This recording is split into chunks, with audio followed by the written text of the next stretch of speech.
Hi student, मैं आपको आपके YouTube channel ET study plus पर अपने तहे दिल से स्वागत करते हैं और उम्मीद करते हैं कि आप अच्छे होंगे, मस्त होंगे, स्वस्थ होंगे और पढ़ाई में जबरदस्त होंगे।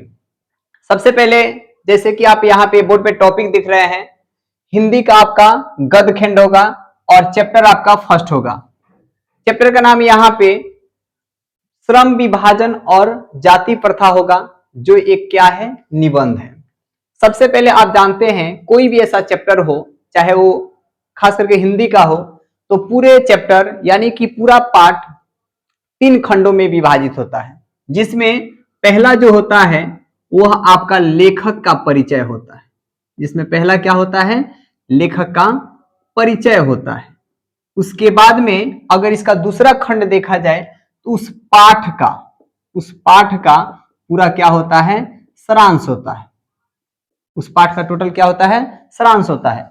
या उस पाठ के सारांश के साथ साथ लास्ट में आप चलते हैं तो पूरा उसका क्या होता है, क्वेश्चन आंसर यानी कि प्रश्न होता है। तो सबसे पहले आज मैं आपको लेखक का परिचय एक छोटा सा शॉर्ट वीडियो में बताना चाहूंगा। उसके बाद में इसका लॉन्ग वीडियो जो है आपको इसी यूट्यूब चैनल के लाइव क्लासेस में देखने को मिलेगी। तो जैसे यहाँ पे दिखाई दे रहा है आप लोग को कि लेखक, अगर श्रम विभाजन और जाति प्रथा जो निबंध है उसके लेखक की बात करें तो हमारे प्रिय डॉक्टर भीमराव अंबेडकर साहब जो है इनके क्या है, लेखक है। आप डॉक्टर भीमराव अंबेडकर के बारे में बच्चे जानते हैं कि ये जो है दुनिया का सबसे बड़ा लिखित संविधान का जनक माने जाते हैं, अर्थात भारतीय जो संविधान है उसका जनक जो है डॉक्टर भीमराव अंबेडकर माने जाते हैं। बात करें इनका जीवनी का तो सबसे पहले इनका जन्म जो है आप जानते हैं कि 14 अप्रैल 1891 ईस्वी को होता है। डॉक्टर भीमराव अंबेडकर का जन्म 14 अप्रैल 1891 को होता है। और स्थान देखा जाए कि आखिर जो है किस जगह पर इनका जन्म होता है ये महान हस्ती का, तो डॉक्टर भीमराव अंबेडकर साहब का जन्म मध्य प्रदेश में, अभी जो जहां वर्तमान में मध्य प्रदेश है उसी मध्य प्रदेश के महू नामक स्थान पर इनका जन्म होता है और एक दलित परिवार में इनका जन्म होता है। इसके बाद बात करें हम इसका जाति का, जो इनका जाति क्या होता है, तो जैसे कि दलित को हमारे समाज में पिछड़ी जाति का दर्जा दिया जाता है, तो इनका जन्म जो है महार जाति में होता है। और महार जाति को बहुत सारे लोग चमार भी नाम जानते हैं या कुछ लोग डोम भी बोलते हैं, बट उस जमाने में चाहे आज भी शॉर्ट में इनको महार जाति में बोला जाएगा। इसके अलावा महार जाति को समाज में अछूत या दलित माना जाता है। तो इस प्रकार डॉक्टर भीमराव अंबेडकर साहब का जन्म जो है महार जाति में होता है। फिर बात करें बचपन की नाम का, तो बचपन में इनको शॉर्ट में भीवा के नाम से जाना जाता था, या इन्हें भीमा कहा जाता था, या इन्हें भीमराव अंबेडकर कहा जाता था। अगर हम बात करें इनकी माता श्री का, तो इनकी माता जी का नाम जो है भीमाबाई है और इनके पिताजी जो है रामजी सकपाल साहब है। इसके अलावा हम बात करें इनके विवाह का, तो अगर विवाह की बात करें तो डॉक्टर भीमराव अंबेडकर साहब का विवाह जो है 1906 ईस्वी में होता है। कब होता है, तो 1906 ईस्वी में होता है। और किनके साथ होता है, तो इनकी धर्मपत्नी रामाबाई, इनकी धर्मपत्नी रामाबाई अंबेडकर। तो रामाबाई अंबेडकर इनकी क्या होती है, जीवन संगनी होती है अंबेडकर। और इस प्रकार डॉक्टर भीमराव अंबेडकर का 2 शादियां होता है। पहले रामाबाई के साथ सन 1906 में होता है। उसके बाद में एक लंबी बीमारी के बाद जो है रामाबाई का देहांत हो जाता है। तो इनका पहला शादी जो है रामाबाई अंबेडकर। यहां पे ध्यान देंगे लोग, अंबेडकर या अंबेडकर दोनों सेम होता है। आप द भी लिख सकते हैं या ड भी लिख सकते हैं, दोनों का लेटर तो डी ही होता है। और दूसरा, जब रामाबाई का देहांत हो जाता है तब इनका विवाह जो है इनकी दूसरी पत्नी डॉक्टर सविता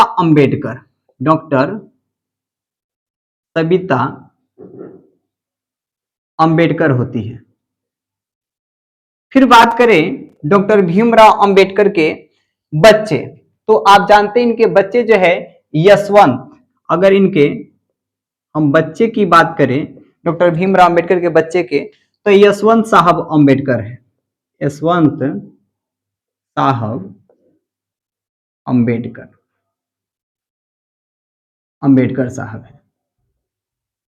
उसके बाद में विवाह के 1 साल के बाद यानी सन 1907 ईस्वी में, अगर हम बात करें डॉक्टर भीमराव अंबेडकर मैट्रिक कब पास करते हैं, तो सन 1907 ईस्वी में डॉक्टर भीमराव अंबेडकर क्या होते हैं, मैट्रिक पास करते हैं। फिर उनकी पढ़ाई जो है अपने प्राथमिक स्तर से जब माध्यमिक स्तर पर जाता है, उसके बाद जो है उस जमाने में चूंकि उतनी ज्यादा फैसिलिटियां नहीं थी, साथ ही वो बहुत गरीब फैमिली से बिलोंग करते थे, तो उनको आगे की पढ़ाई के लिए कुछ विशेष सुविधाएं नहीं थी। लेकिन संजोग से बड़ौदा नरेश क्या करते हैं, डॉक्टर भीमराव अंबेडकर से काफी ज्यादा प्रभावित होते हैं और उनको जो है प्रोत्साहन कुछ देते हैं, कुछ प्रोत्साहन राशि के रूप में छात्रवृत्ति देते हैं और उनको उच्च शिक्षा के लिए आगे जो है अमेरिका, लंदन जैसे शहरों में भेजते हैं। फिर बात करें अगर धर्म की, अगर बात करें धर्म की, तो डॉक्टर भीमराव अंबेडकर जो है अपने महार जाति से धर्म को परिवर्तित करके और बौद्ध धर्म को अपनाते हैं। किस धर्म को अपनाते हैं, बौद्ध धर्म को अपनाते हैं।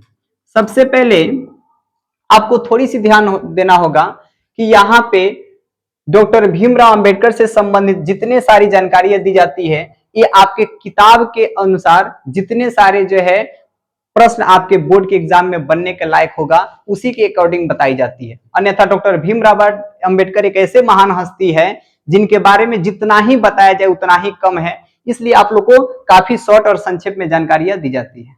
आगे हम बताने का प्रयास करेंगे। यहाँ पे थोड़ा सा इसको मिटा दिया जाए।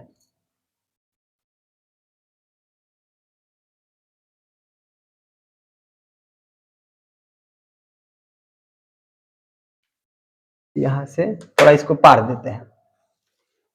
अब आगे की हम बात करें तो सबसे पहले इनको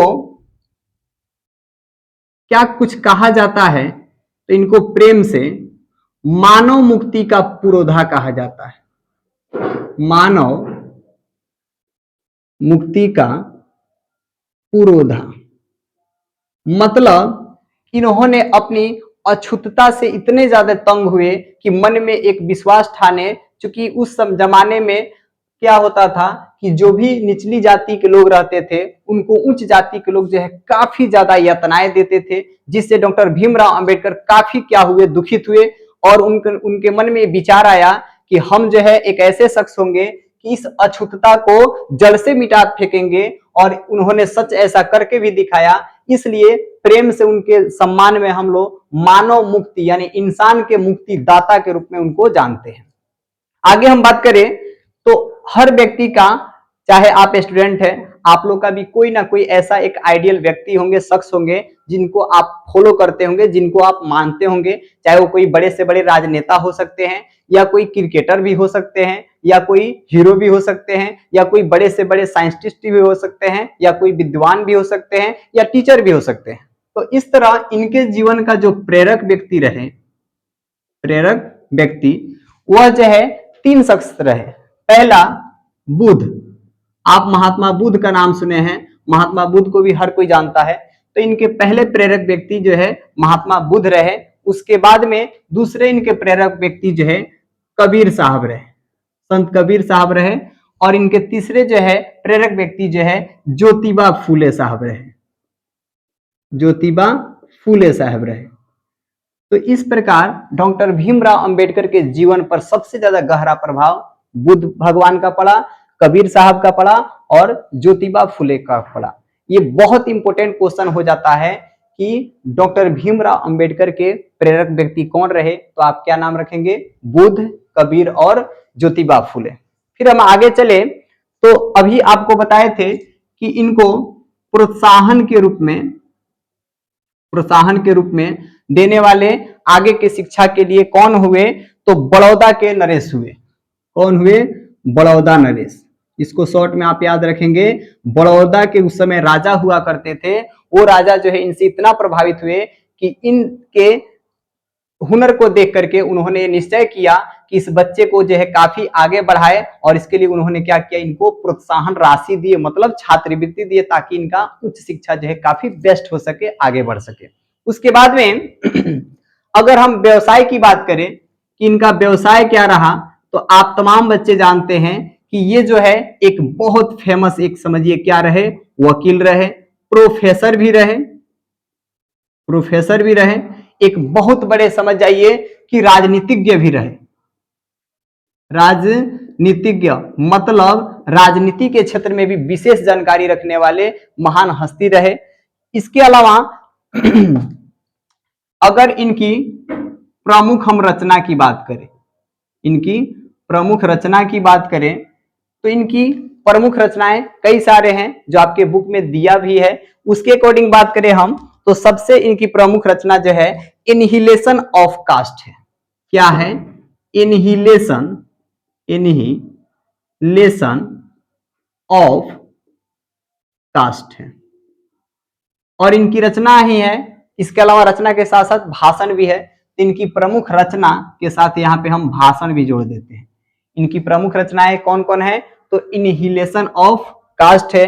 इसके अलावा इनकी रचना जो है हु आर दे, यहां पे आपका प्रश्न बन सकता है। इनमें से बहुत सारे ऐसा प्रश्न बनेगा, क्या करेगा, आपका 4 ऑप्शन देगा, उसमें से एक नाम रख देगा हु आर दे, और कहेगा इनमें से कौन सी रचना डॉक्टर भीमराव अंबेडकर साहब का है। तो आप इसको ध्यान रखेंगे। पहली रचना जैसे यहाँ पे दिख रहा है इनहिलेशन ऑफ कास्ट, और दूसरी रचना है हु आर दे। इसके अलावा इनकी बहुत सारी कृतियां और भी हैं, जैसे हु आर शूद्राज,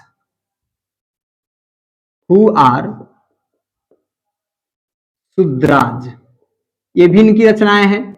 इसके अलावा इनकी रचनाएं बुद्धिज्म एंड कम्युनिज्म, इनकी रचनाएं में बुद्धिज्म एंड कम्युनिज्म है। और इनकी रचना की बात करें, इनकी भाषण की बात करें, तो the caste in India, the cast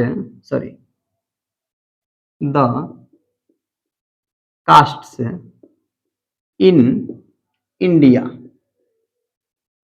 इनकी रचना और है, जैसे देयर मैकेनिज्म,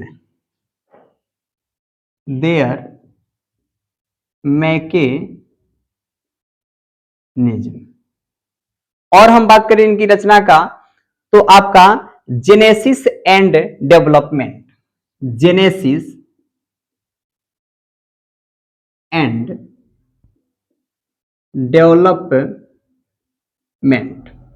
ये भी इनकी क्या है, रचना है। तो डॉक्टर भीमराव अंबेडकर की अन्य कई सारी कृतियां हैं, एक और लिख देते हैं, जैसे बुद्ध एंड हिज धम, बुद्धा एंड हिज धम। तो इस तरह इनकी कई सारे जो है रचनाएं रहा। हालांकि इनकी रचना में जितने भी सारे आप रचना देख रहे हैं, आपको नाम से पता चलता होगा, जैसे इनहिलेशन ऑफ कास्ट, ये सब इंग्लिश नाम है, और खास करके इनकी जितने सारे रचनाएं हुए या भाषण हुए, ये सभी इंग्लिश में लिखे थे, बट इसको कई सारे हस्तियों ने क्या किया, हिंदी में या अन्य सारे भाषाओं में अनुवाद किया। उसके बाद हम बात करें तो इनकी जितने सारी रचनाएं हैं, इन रचनाओं को एक वांग्मय के रूप में हमारी भारत सरकार क्या किया है, उनको प्रकाशित किया है। अगर इनकी वांग्मय की बात करें तो राइट 21 खंड में, कितने खंड में, तो 21 खंड में डॉक्टर भीमराव अंबेडकर की रचनाओं को क्या किया गया है, हमारे भारत सरकार मंत्रालय ने क्या किया, इनको मतलब कि प्रकाशित किया है। उसके अकॉर्डिंग बात करें कि ये जो चैप्टर आपका है श्रम विभाजन और जाति प्रथा, ये चैप्टर कहां से, उनकी किस रचना से लिया गया है, जो यहाँ पे हम लोग सीख रहे हैं, पढ़ रहे हैं। तो देखिए जितने सारे यहाँ पे रचना दिया हुआ है, इन तमाम रचनाओं में आप पहला यहाँ पे देखेंगे इनहिलेशन ऑफ कास्ट। तो इनहिलेशन ऑफ कास्ट से यहाँ पे इस चैप्टर को क्या किया गया है, तो संकलित किया गया। कहने का मतलब आपका क्वेश्चन बन सकता है कि श्रम विभाजन और जाति प्रथा किस रचना से उद्धृत है, संकलित है, तो आप कह सकते हैं श्रम विभाजन और जाति प्रथा डॉक्टर भीमराव अंबेडकर के इनहिलेशन ऑफ द कास्ट से क्या है, संकलित है। तो इस तरह इनका नाम हम लिख दे दोबारा, इनहिलेशन, इनहिलेशन ऑफ कास्ट। मतलब ये कि जो चैप्टर है उनकी इनहिलेशन ऑफ कास्ट से क्या किया है, लिया गया है, संकलित है। अब इस चैप्टर को इनहिलेशन ऑफ कास्ट को ललई सिंह यादव, ललई सिंह यादव क्या किए हैं, इस किताब को हिंदी में ट्रांसलेट किए हैं और उस हिंदी ट्रांसलेट को ही यहाँ चैप्टर के रूप में श्रम विभाजन और जाति प्रथा के रूप में क्या किया गया है, दिखाया गया है। तो ललई सिंह यादव जो है क्या किए हैं, एनहिलेशन ऑफ कास्ट का हिंदी रूपांतरण किए हैं। इसका क्या किए हैं, हिंदी रूपांतरण, हिंदी रूपांतरण किए हैं। कौन किए हैं, तो ललई सिंह यादव किए हैं। उसके अलावा हम बात करें कि इनका भाषण जो दिख रहा है यहाँ पे, इनहिलेशन ऑफ कास्ट, जिसको ललई सिंह यादव क्या किए, हिंदी में रूपांतरित किए हैं, ये भाषण का कहीं ना कहीं प्रस्तुति होने वाला था। यानी प्रस्तुति का मतलब डॉक्टर भीमराव अंबेडकर ये इनहिलेशन ऑफ कास्ट जो भाषण लिखे हैं, ये पहले कहीं बोलने के लिए क्या किए थे, लिखे हुए थे। और बोलने के लिए लिखे हुए थे तो हुआ ये कि जहां पे उनको बोलने जाना था वहां पे शायद किसी कारण से हो सके तो उनके जो राजनीतिक पार्टियां के लोग थे उनकी सहमति नहीं बन पाई थी, जिसके कारण से ये इनहिलेशन ऑफ कास्ट भाषण जो है डॉक्टर भीमराव अंबेडकर नहीं बोल पाए थे। और वो भाषण की प्रस्तुति कहाँ होने वाला था, तो भाषण की प्रस्तुति लाहौर में, अभी लाहौर जो है वर्तमान पाकिस्तान में है, उसी लाहौर में, पहले चूंकि वो इंडिया का हिस्सा हुआ करता था, तो उसी लाहौर में लगभग नहीं सॉरी सन 36 में, यानी 1936 में क्या हुआ था कि इनको लाहौर में इनहिलेशन ऑफ कास्ट की भाषण को क्या करना था, प्रस्तुत करना था। लेकिन हुआ ये कि इस भाषण को डॉक्टर भीमराव अंबेडकर जो है प्रस्तुत नहीं कर पाए और उसके बाद में उसी बात को, उसी भाषण को एक किताब की एक रचना के रूप में नाम रख दिए। और वही जो आप इनहिलेशन ऑफ कास्ट देखते हैं, इसी भाषण को ललई सिंह यादव ने क्या किया, ललई सिंह यादव ने क्या किया, हिंदी रूप दे दिया और इसी को आज हम लोग सीख रहे हैं। आपका प्रश्न बन सकता है कि इनहिलेशन ऑफ कास्ट का हिंदी रूपांतरण किसने किया, तो आप क्या कहेंगे, ललई सिंह यादव कहेंगे। उसके बाद हम डॉक्टर भीमराव अंबेडकर की ये तमाम चीजों को देखें, फिर हम बात करें अगर इनकी निधन का, तो ये महान हस्ती का निधन आप तमाम बच्चे जानते हैं कि 6 दिसंबर, कब, तो 6 दिसंबर और सन 1956, 6 दिसंबर सन 1956 में इस महान हस्ती साहब का क्या हो गया, निधन हो गया। यानी कि कहां हुआ, तो दिल्ली में। कहां हुआ, दिल्ली में। तो डॉक्टर भीमराव अंबेडकर साहब का 6 दिसंबर 1956 ईस्वी में क्या हुआ, परिनिर्वाण हुआ। हालांकि इन्होंने बौद्ध धर्म को अपनाया था, तो बौद्ध धर्म में निधन को परिनिर्वाण कहा जाता है। तो डॉक्टर भीमराव अंबेडकर का समझिए क्या हुआ, परिनिर्वाण हुआ। और ये परिनिर्वाण कब हुआ, तो दिसंबर 1956 आपको देखने को मिलेगा किताबों में। एक्यूरेट टाइम 6 दिसंबर 1956 था और दिल्ली में हुआ। इस तरह आपका जो है लेखक डॉक्टर भीमराव अंबेडकर जो श्रम विभाजन और जाति प्रथा का क्या है, लेखक है, उनका परिचय जो है एक काफी संक्षिप्त और संक्षिप्त रूप में यहाँ पे प्राप्त हुआ। हम कोशिश करेंगे कि थोड़ा सा बैक हो जाए और आप लोग क्या कर सकते हैं, इसका स्क्रीनशॉट ले सकते हैं और इसमें जो है लेखक से संबंधित जितने सारे बात होना चाहिए ये तमाम चीजों को यहाँ पे एक बोर्ड में दर्शा दिया गया है। और मेरा जहां तक उम्मीद है कि इससे ज्यादा अब एग्जाम में लेखक डॉक्टर भीमराव अंबेडकर से कोई क्वेश्चन नहीं पूछेगा, इतना एक्यूरेट है, गारंटी है, एकदम मेरा दावा है। तो आप जो इसका स्क्रीनशॉट ले सकते हैं। हम थोड़ा इधर साइड हो गए हैं।